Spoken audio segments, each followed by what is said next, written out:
She never forgets anything. Not birthdays, not anniversaries, not even the milk I keep forgetting to grab on the way home. So when I saw her work bag still sitting on the passenger seat long after I'd dropped her off at the office, something didn't sit right. I stared at it through the windshield like it might answer a question I hadn't even asked yet. Tan leather. Zipper half open. Her initials stitched into the corner. A.M.W. She loved that bag. Said it made her feel put together. I didn't mean to look inside. That's the honest truth. I wasn't trying to snoop. But as I picked it up to bring it into the house, something slipped partway out of the top, just enough for the soft red lace to peek through. Lingerie. New. Delicate. Expensive. Definitely not the kind she ever wore for me. And then the note. To my love, from Jay. I didn't move for a solid 10 seconds. Just stood there on the porch, bag in hand, like someone had hit the pause button on my life. My mouth went dry. I wasn't angry, not yet. That came later. What I felt in that moment was confusion, a kind of deep, nauseating uncertainty that made the ground feel unreliable under my feet. I carried the bag inside, placed it gently on the kitchen counter like it might explode, and sat down across from it. I stared at that lace, at that tiny folded note, like they were foreign objects from a different world. Because they were. That wasn't a message meant for me. I've been married to Alyssa for almost 9 years. We met in college, opposites, of course. She was bold, magnetic, always the center of the room. I was quieter, thoughtful. She called me her anchor, said I kept her grounded. I believed her. God help me, I really believed her. The first real crack came months earlier. She started staying later at work. Project deadlines. Team dinners. Jared's a machine, she told me once. He's pushing everyone hard. I asked if she liked working with him. She smiled, too quickly, and said, he's married. Relax. I wasn't even jealous. That's the part one can't get over. I trusted her so fully, so completely, that I didn't let myself wonder. But now, sitting there, looking at that note, the lace, I felt every cell in my body recoil. To my love, from Jay. 3 words that changed the way I saw everything. That night, I didn't confront her. I wish I could say I did. That I stood tall and demanded the truth. But I didn't. I placed the lingerie back in the bag, zipped it up carefully, and left it on the edge of the bed, exactly where she'd expect to find it when she got home.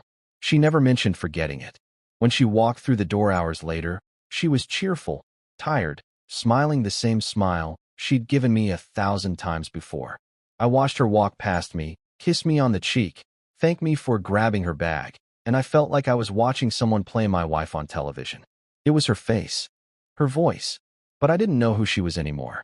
That night, I didn't sleep. I listened to her breathing in the dark, steady and slow, while my thoughts spiraled in every direction. Who is Jay? How long? What else don't I know? The next day, I called in sick to work. I waited until she left, watched her drive off through the blinds, then opened her laptop. I hated myself for doing it. It felt like I was breaking a sacred agreement. But the moment I saw the note, that agreement was already shattered. I just hadn't accepted it yet. Her browser history was clean. Her email was clean. But people always forget something. In the downloads folder, I found it, a PDF receipt from 3 weeks ago. A lingerie set purchased from a boutique in Midtown. The card used wasn't ours. It was a business card. From Jared M. I closed the laptop slowly, like I was afraid of waking something up. My hands were cold. My mouth tasted metallic. I knew Jared, sort of. He'd come to our house once, last Christmas. Tall, charming, too comfortable for someone I barely knew. Alyssa said he was just a work friend. Said I was reading too much into it when I noticed how he always touched her shoulder when he talked to her. And now this. I told myself I needed more proof. That I shouldn't jump to conclusions. That there might still be an explanation I couldn't see. But deep down, I already knew. You don't write to my love on a note for a colleague. You don't hide red lace in a bag you carry into your home unless there's something you're afraid your husband might find. The next week was a blur. I pretended everything was fine. I kissed her goodbye. I made dinner. I even laughed at one of her jokes. But inside, I was pulling away, inch by inch, piece by piece. Then came Thursday, the day everything unraveled. We were supposed to have dinner with my brother and his wife.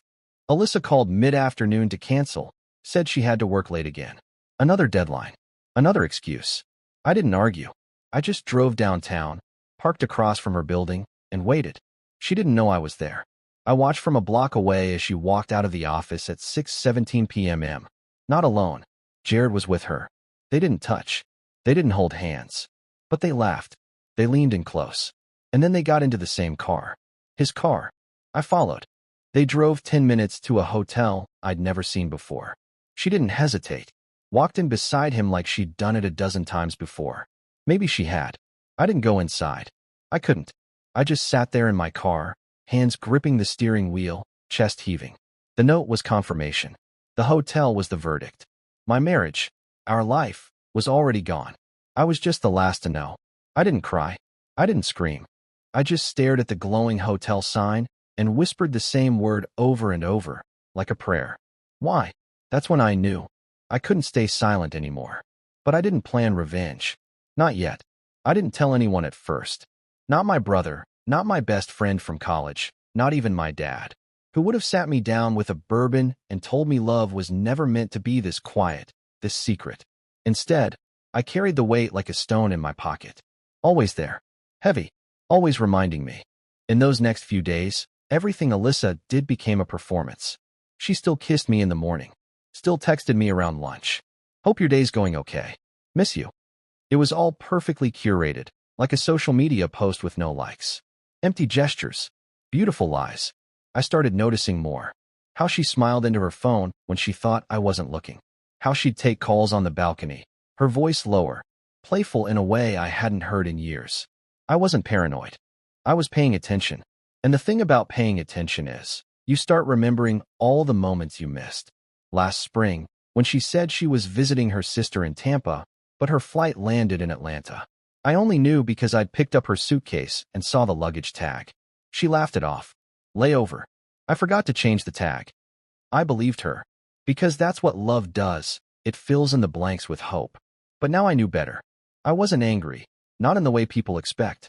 I wasn't punching walls or throwing plates. I was watching. Collecting. I started keeping a journal, just for myself. Every time she lied, every time I saw something that didn't match up, I wrote it down.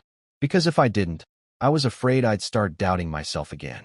And somewhere deep down, a different part of me started preparing for something I never thought I'd do: walk away. It sounds simple, but it's not. When you've built a life with someone, leaving feels like tearing down a house with your bare hands. Every photo on the wall, every dent in the furniture, every joke only the two of you understand. It all becomes evidence of something you're about to lose. But I couldn't unsee what I'd seen. And then came the accident. Not mine. Jared's. It was a minor car wreck. He was fine. But that's how I found the missing puzzle piece. Alyssa was listed as his emergency contact. I found out through a friend, Tom, who worked night security at the hospital. I hadn't even asked. He just mentioned it in passing, not knowing what he was handing me. She came in fast, looked freaked out. Not the kind of thing a boss would do for a coworker, you know? I nodded slowly. Yeah, I know. That night, she came home late. Told me traffic was awful, that she stopped to grab dinner with Rachel, her coworker. I asked her what they talked about. She blinked, thrown off. Just work stuff. Nothing interesting. She didn't know I already knew where she'd really been. That I had the hospital's visitor log in my inbox. That Tom had texted me a photo of her standing in the hallway, looking nervous, hand on her heart, like she was mourning a man who wasn't supposed to matter. That was the moment something in me snapped. Not violently, not dramatically, just quietly, like a rope that had been pulled too tight for too long, finally giving way. I didn't confront her. Not yet. But I started planning. Not revenge. Just truth.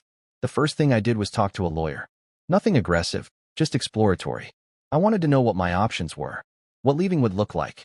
What I was entitled to. It felt surreal, asking someone how to end a life I'd spent nearly a decade building. But the moment I sat down in that office and explained everything, the attorney looked at me with something close to pity. You don't need to prove anything to anyone but yourself, she said. You already know. I nodded. Yeah, I knew.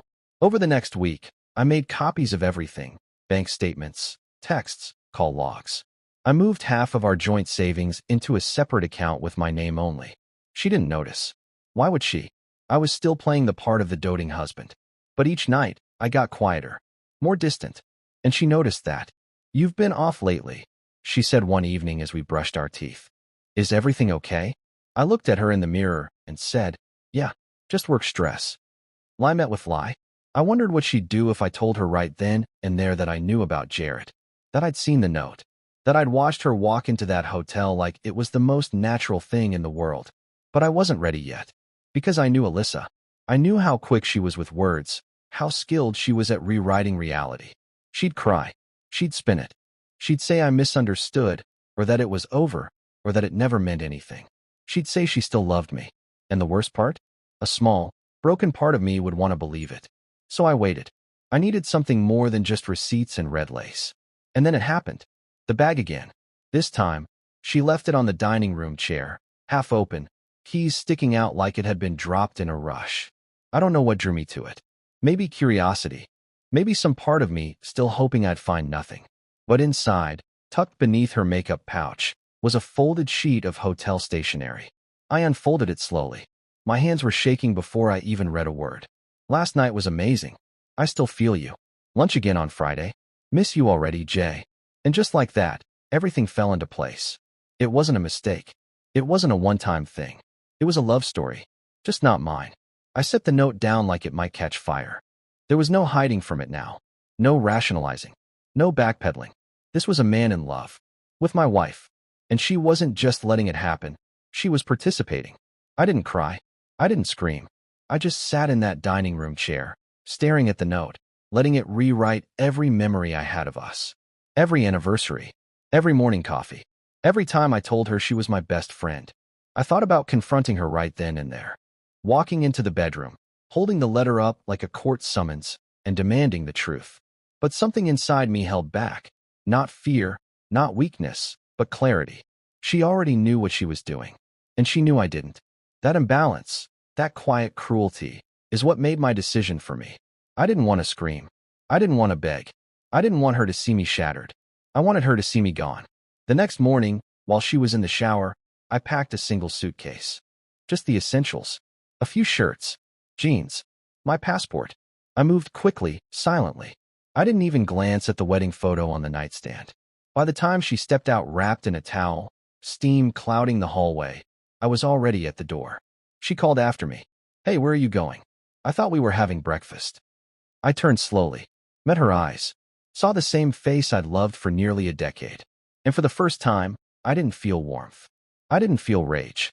I felt nothing. I know, I said quietly. Her smile flickered. Know what? I didn't answer. I didn't need to. I think she saw it in my face, the finality.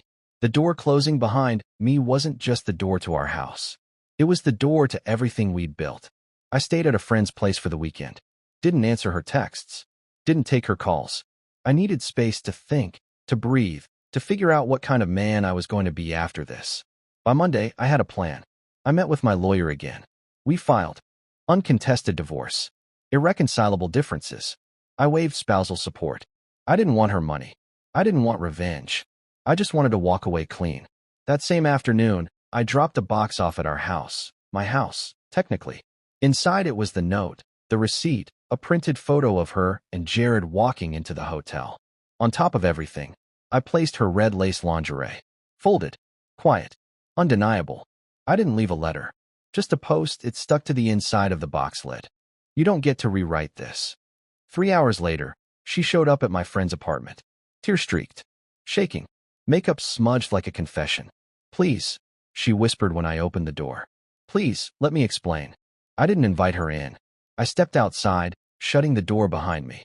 We stood in the hallway like strangers. There's nothing you can say, I told her. I saw everything. It didn't mean anything, she started. Don't, I cut in. Don't insult us both by pretending it was meaningless. You wrote him love notes, Alyssa. You smiled at your phone like a teenager. You walked into a hotel and came out someone I don't know. She was shaking her head, trying to speak, but I wasn't listening anymore. I'd spent too long trying to hear her side, trying to give her the benefit of the doubt. But trust isn't a currency you can rebuild with words. Once it's gone, it's gone. Why didn't you just tell me? I asked. Not angry. Just tired. She looked up at me, eyes brimming with something that might have been guilt or fear or just the grief of being caught. Because I didn't want to lose you. That's what broke me. Not the affair, not the lies, not even the love notes. It was that sentence. Because if she truly didn't want to lose me, she never would have risked me in the first place. I didn't say anything else. I turned and walked back inside. She didn't follow. The divorce went through in under 6 weeks. Quick. Clean. Our friends were shocked. Our families were confused. But I didn't offer details. I didn't want to turn it into gossip or spectacle. This wasn't about humiliation. It was about freedom. The first night in my new apartment, I sat on the floor eating takeout from a carton. No furniture, no TV, just silence. And in that silence, I felt something unexpected. Relief. Not because I'd escaped a bad marriage, but because I'd finally stopped pretending it was still good. Some people say healing comes with time, and maybe they're right. But for me, healing began the moment I stopped waiting for her to apologize, stopped hoping she'd change, stopped needing her to admit what I already knew. Now, when I think of her, I don't see the betrayal. I see the moment I let go. And sometimes, the most powerful thing you can do when someone forgets your worth is remember it yourself.